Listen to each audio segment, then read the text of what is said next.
Doctor BR Ambedkar Konaseema జిల్లా ముమ్మిడివరం నియోజకవర్గ పోలవరం మండలం ఎదురులంక ఏటిగట్టుపై జరుగుతున్న ఇసుక అక్రమ రవాణాను గ్రామ ప్రజలు అడ్డుకున్నారు. రహదారిపై మంటలు వేసి నిరసన తెలిపి పోలీస్ రెవెన్యూ అధికారులు రావాలని డిమాండ్ చేశారు. పోలీసుల రాకతో తమ డిమాండ్స్ నెరవేర్చాలని నిరసన తెలిపారు. ఎటకేలకు ఇసుకతో వెళుతున్న లారీలను పోలవరం ఎస్ఐ మల్లికార్జున్ రెడ్డి సీజ్ చేసి స్టేషన్ కు తరలించారు.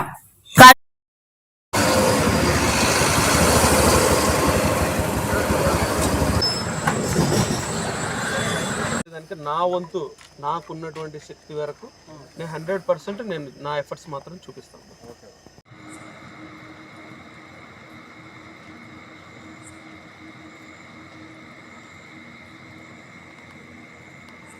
ఉన్నాడు కానీ ఈ రోడ్డు పట్టించుకుంటే నాదే లేదు.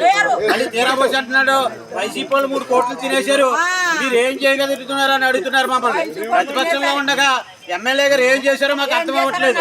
మరి ఆయన వాళ్ళ 3 కోట్లు తినే 6 కోట్లు ఏమనుకుంటున్నారో, అసలు మమ్మల్ని ఏం చేద్దారనుకుంటున్నారో. రోడ్డు పక్కన ఇల్లు ఎవరు కట్టుకోమన్నాడు.